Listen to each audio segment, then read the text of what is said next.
En este podcast podrás encontrar discusión, análisis y reflexiones sobre libros de reconocidos autores en temas de autoestima, desarrollo personal, bienestar, mente y relaciones.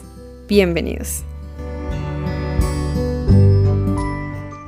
Hola a todos y todas, mi nombre es Sonia, bienvenidos y bienvenidas. Esto es Sonia Ataraxia, Mente y Relaciones Sanas. Quiero darles una calurosa bienvenida y agradecerles por este tiempo que me pueden obsequiar para poder escuchar este podcast que estamos realizando en un análisis reflexivo sobre el libro Cartas de las Mujeres que Aman Demasiado, este segundo libro que escribió la psicoterapeuta Robin Norwood y que ha venido siendo uno de los libros más importantes, puesto que habla mucho de lo que es ya la senda de recuperación de amar demasiado. Amar demasiado, recordemos que es la dependencia en las relaciones que son insatisfactorias, la adicción al dolor emocional en las relaciones y a una relación que nos es muy infeliz. No poder detener el dolor y seguir enganchados en relaciones que nos hacen daño y que claramente no son las más sanas. En este caso estamos hablando un poco de cómo una mujer que crece en un hogar disfuncional siendo una niña y al ser adulta se ve intensamente atraída por hombres o parejas que le generan ese mismo ambiente familiar en el que ella creció. Ese ambiente que quizás ella de una manera consciente no lo ha podido identificar, pero que esa persona le puede replicar esa lucha infantil o ese querer cambiar a sus progenitores, sus cuidadores, en esos seres amados, en esos seres atentos que ella tanto necesitó. En este capítulo que estaremos ahondando va a ser el capítulo 2, continuando un poco más a fondo acerca de varios aspectos que se tratan. En este libro, Cartas de las Mujeres que Aman Demasiado, hay relatos que buscan plasmar algunas de las etapas o fases de recuperación que puede atravesar una persona que decida iniciar ese camino. Cómo cambia de perspectiva sus relaciones, cómo cambian ahora sus percepciones y cómo puede empezar a integrar todos esos cambios ahora en su realidad. En una de las cartas escrita por Holly, ella empieza a hablarle a Robin acerca de cómo ha cambiado ahora su vida de pareja y cómo está empezando a separarse de esa pareja que es inaccesible y que al igual que sus padres también es alcohólico. Uno de sus padres también es alcohólico. Eso hace que Holly sea inmediatamente coalcohólica. Y es lo que también mencionamos en el episodio anterior, de poder hablar un poco qué es esto de coalcoholismo o coadicción, cómo es que los familiares o las personas que están conviviendo cercana con un adicto se convierten en coadictos. Eso lo estuvimos hablando en la serie número 1 del canal en YouTube, la cual te invito a que puedas mirarla. En este caso, Holly, que es una mujer coalcohólica, como les comentaba, ella piensa en terminar esa relación, pero no se cierra que la relación pueda mejorar, siempre y cuando él está dispuesto a ingresar en terapia y a recuperarse de su adicción. En este caso me llama la atención cómo Robin Norwood decide responder a Holly, pero de una manera muy consciente, hablándole hacia ella como una mujer que ama demasiado. Cuando en el proceso de amar demasiado se entra en la recuperación, pueden empezar a cambiar muchas cosas en cuanto a esa pareja. Y empieza el dilema en que es momento de dejar la relación o terminarla. Pero en este caso Robin Norwood se centra bastante en poder decirle a ella que primero se mire a sí misma, que su centro de atención lo lleve hacia su interior y hacia su historia.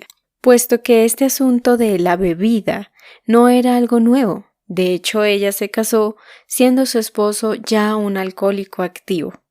Eso da mucho a lo que hablamos al principio del podcast, que es como una mujer que crece en un hogar seriamente disfuncional o donde hay adicciones de algún tipo, se ve atraída por un hombre o una pareja que le replica ese ambiente familiar.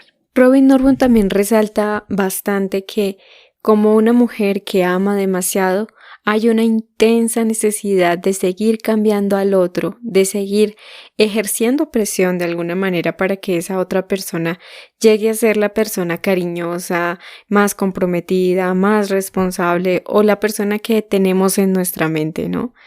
Es interesante porque Robin Norwood le plantea a ella que lo importante es poder aprender las lecciones que esa relación nos está brindando para que no lleguemos a repetir eso más adelante.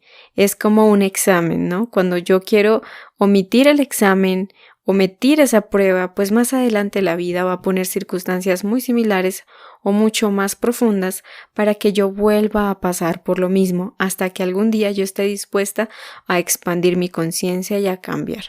Es por eso que Robin Norwood le plantea a ella que el dilema no es irse o quedarse en esa relación, sino que es aprender a vivir con ella misma y aprender a aceptar al otro tal cual es. Y pues este asunto de quedarse o marcharse se irá dando en ese proceso, en ese camino se irá dando.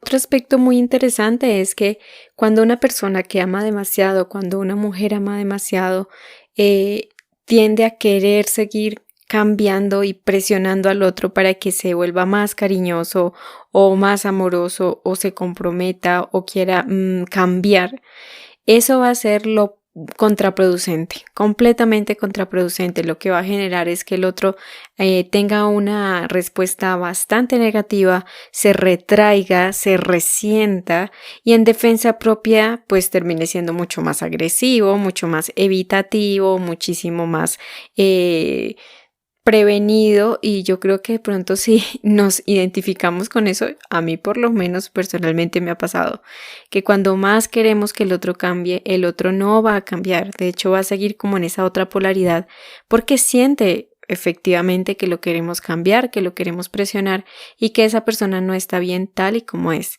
y que a la larga, pues desde un principio esa persona fue así, en la mayor parte de los casos, como le decía Robin Norwood a Holly, ese hombre ya era así cuando lo conociste y tú aceptaste a esa persona en esa relación dentro de esas condiciones. Para ello, Robin Norwood lo que sugiere es que podamos aprender a vivir con nuestras propias emociones que florecen cuando vemos que esa persona sigue igual, ¿no? Que cuando dejamos de cambiar, dejamos de presionar al otro, o en otras palabras, empezamos a dejar de amar demasiado, es empezar ahora a dirigir esa energía a cómo manejar mis emociones que empiezan a aflorar cuando veo que tengo que soltar los lazos, tengo que soltar esas redes para que el otro siga cambiando, que por cierto nunca dieron resultado, y aprender a vivir, o aprender no a vivir, aprender a manejar nuestra propia angustia, ira, frustración, impotencia, angustia o desesperación que puedan surgir cuando no sabemos qué va a pasar si no estamos controlando. En otras palabras, lo que Robin Norwood nos dice es que soltemos el dique, ¿no? Es como una gran represa donde hay agua y necesitamos bajar esa compuerta para que salgan todas esas emociones que han estado represadas por tanto tiempo y que las hemos tratado de adormecer con parejas o relaciones que son bastante caóticas o tempestuosas o inestables o cambiantes.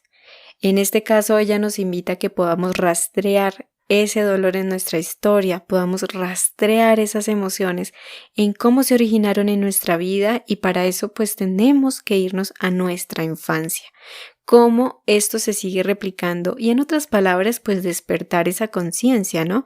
En otras palabras es ir atrás y no quedarnos en el pasado sin poder superarlo, pero sí es empezar a cobrar conciencia y como unas investigadoras o como unas detectives o unos detectives, ir atrás en el tiempo y averiguar de dónde vinieron todos esos temores, esas emociones, esos patrones de conducta.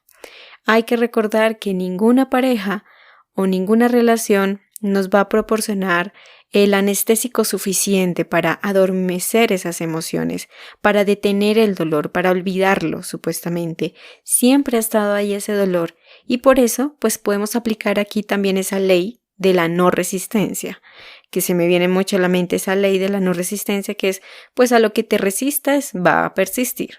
Es algo que también dijo Carl Gustav Jung acerca de esto de no resistirse. Lo interesante de todo esto es que cuando podemos empezar a aprender a que estas emociones salgan, a que estas emociones las podamos experimentar de manera consciente, ¿no? De que podamos saber que estamos así por tal situación y como que las emociones ya no nos gobiernan, porque ya estamos siendo más conscientes de que las estamos experimentando, incluso de una manera voluntaria. ¿Sí? Porque está empezando a salir ese dolor, esas emociones que hemos estado tratando de adormecer con ese tipo de relaciones o ese tipo de parejas, distrayéndonos, cambiando a los demás, controlando a los demás, interfiriendo en la vida de otros, cambiando a los demás, cuando pues también ni ha dado resultado eso, pero tampoco pues hemos logrado eliminar ese dolor de una manera genuina, sana y permanente. Para tener un mayor contexto de lo que significaría una persona coalcohólica o coadicta, voy a citar un poco de lo que nos explica Robin Norwood en el primer libro. Esto lo vas a poder encontrar en el video número 4 de YouTube, donde también hablamos un poco en ese video Si sufro por ti, me amarás. Allí estuvimos hablando en el canal de Sonia Ataraxia sobre el análisis de este capítulo 3 de las mujeres que aman demasiado.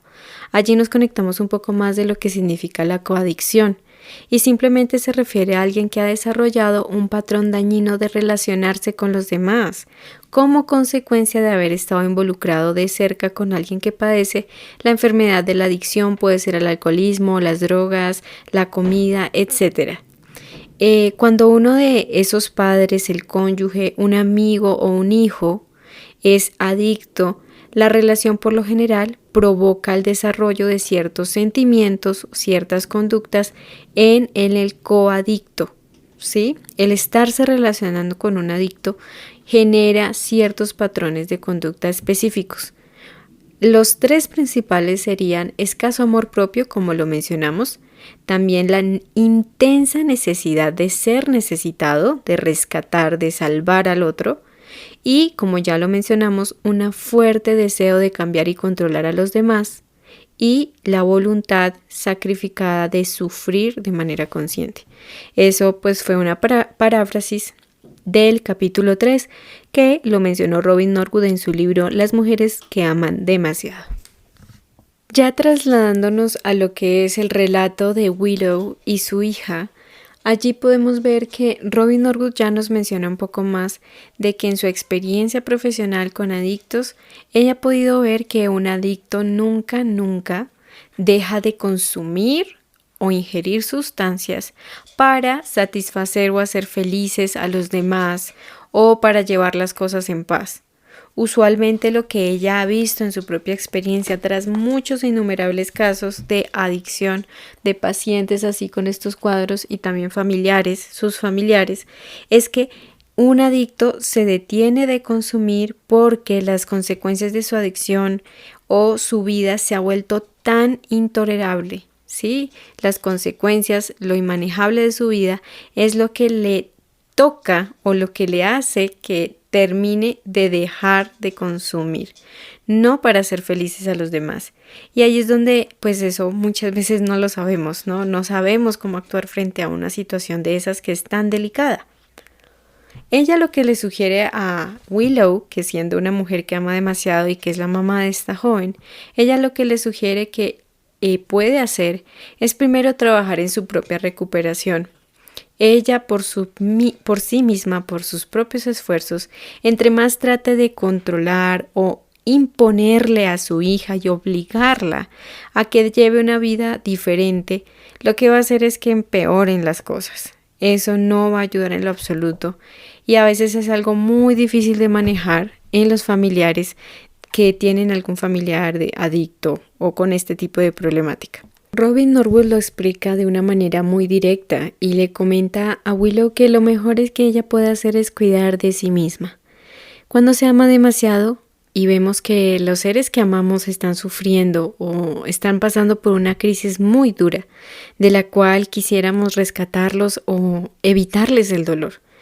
En el amar demasiado, pues la tendencia es a rescatar a la persona, a salvarla de lo que le esté pasando y a buscar soluciones constantemente para que las cosas cambien, para estar evitándole a esa persona tocar las consecuencias de sus acciones.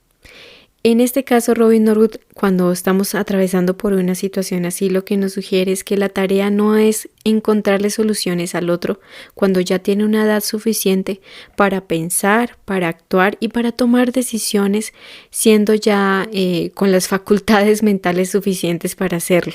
¿Sí? Es diferente cuando es un menor, es un niño, una niña, un bebé, pero en este caso cuando ya son adultos es diferente. Y lo que nos dice es que lo que debemos hacer es aprender a cuidarnos a nosotras mismas, a nosotros mismos, y somos personas que amamos demasiado. Y de esa manera vamos a estar un poco más capacitados, un poco más disponibles para lo que pues estos hijos o los seres amados lleguen a solicitar en algún momento o lleguen o nosotros mismos que lleguemos a necesitar cuidarnos para poder estar dispuestos en lo que haya que hacer más adelante si esa persona desea la ayuda. Aparte del autocuidado, es muy importante también aprender a manejar nuestros propios sentimientos de impotencia, de angustia, de miedo, de desesperación, de tristeza, aprender a manejar esos temores, también desarrollando ese aspecto espiritual, apoyándonos en esas redes de apoyo que hablamos en el episodio anterior, porque no es nada fácil esta situación. Puede que si tú estás escuchando esto y ya eres una mamá o eres un padre, pues puede ser difícil pasar por algo así. Robin Norwood también es madre y también ella, desde su experiencia, me parece interesante que menciona que la manera más elevada de amor que podemos tener por otros que ya son adultos, que ya son personas con las facultades y las capacidades para tomar sus propias decisiones y para tomar decisiones sobre ellos mismos también, es permitirle a los demás afrontar las consecuencias de sus acciones, sean dolorosas o no. Cuando permitimos que los demás experimenten ese dolor por las consecuencias de las decisiones que están tomando, va a ser más rápido o van a haber mayores probabilidades de que esa persona pueda hacer algo por sí misma, buscar ayuda y recuperarse. Para ello es importante que aprendamos a discernir o a identificar qué es problema del otro y responsabilidad del otro y qué es responsabilidad y problema mío. Porque a veces hacemos de los problemas de los demás nuestros problemas. Claro, en este caso, al ser un hijo, eso es muy, muy diferente y hay una amalgama de emociones y de sentimientos. Pero recordemos, el permitir, en el caso de una adicción, cuando se le está rescatando constantemente, cuando se le está ayudando, cuando se le está dando dinero, cuando se le está rescatando de sus problemas en los que se mete por su adicción, es más difícil que esa persona pueda llegar a recuperarse. Es más difícil nosotros mismos, los familiares o los padres o los cónyuges o lo que sea, los amigos del adicto, entre más estemos salvando al adicto, mayormente estamos hundiéndolo en la adicción porque él está viendo que, bueno, pues yo sigo consumiendo, al fin y al cabo me están salvando, me están ayudando y pues yo sé que van a estar ahí para pagar la fianza, para pagar los daños y yo voy a seguir en lo mismo. Esa dinámica termina por convertirse en un carrusel, en un círculo vicioso sin fin y se vive repitiendo muchas veces lamentablemente años y años. También hay madres de hijos adictos que son mujeres que aman demasiado o padres, ¿no? Donde la vida se les ha ido rescatando a ese hijo y la persona pues nunca logró tocar el fondo que necesitaba, lograr experimentar el dolor que requiere para poder él mismo salir y buscar ayuda. Podemos ver un ejemplo muy interesante y es que cuando más queremos salvar al adicto, cuando más queremos rescatarlo como personas que que uno ama demasiado, es como si le echáramos tierra y él está en el fondo del hueco. Él, por su adicción, no se va a sacudir la tierra, pues va a seguir y lo que vamos a hacer es taparlo en tierra, no va a salir del hueco nunca.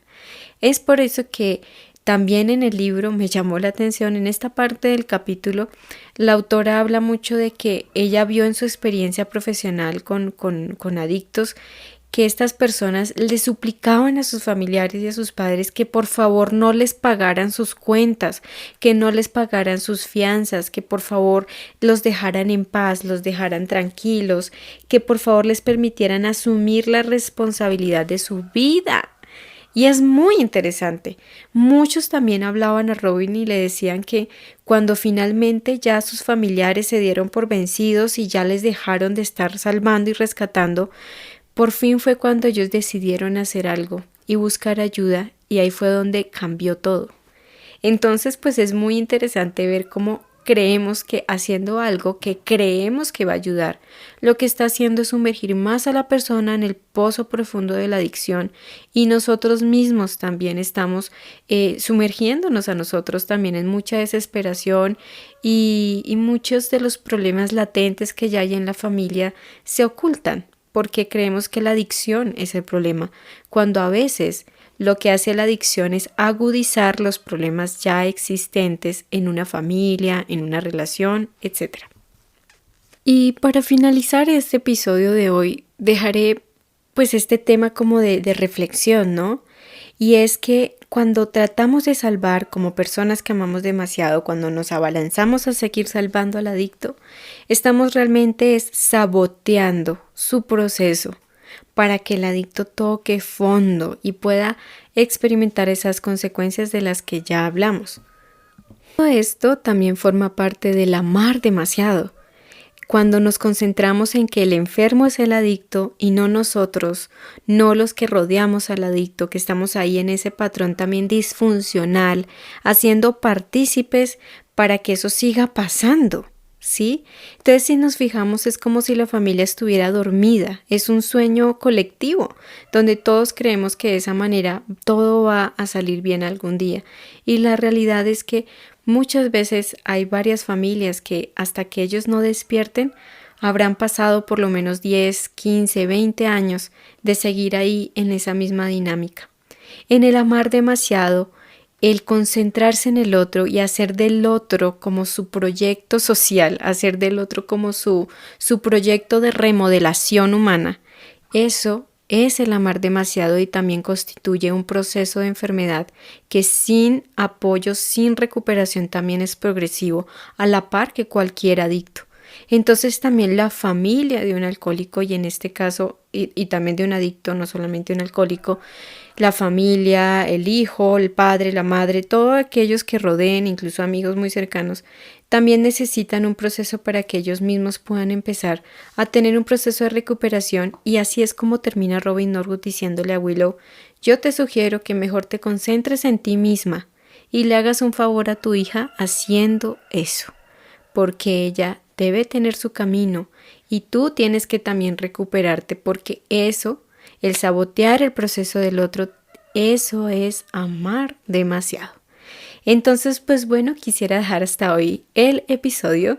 Quiero darte infinitas gracias por haber escuchado esto conmigo. Espero que te haya parecido muy interesante. A mí me ha parecido fabuloso. Y vamos a hablar más adelante de otro tema en el próximo episodio, donde ya hablaremos del capítulo 3 de Cartas de las mujeres que aman demasiado, que son golpeadas, y otras también disfuncionalidades, pero también centrándonos en la recuperación de amar demasiado. Bueno, te mando todo mi amor y todo mi cariño donde quiera que te encuentres. Te doy las gracias. Recuerda que puedes visitarnos en YouTube y en nuestras redes sociales. Muchas gracias y un abrazo enorme. Y nos estamos escuchando aquí en Sonia Ataraxia Podcasts. Muchas gracias. Un abrazo.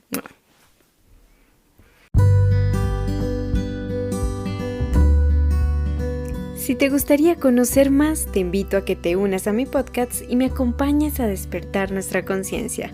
Conoce mucho más en el canal de YouTube de Sonia Ataraxia y encuéntrame como Sonia-Ataraxia en Instagram, Twitter, entre otros.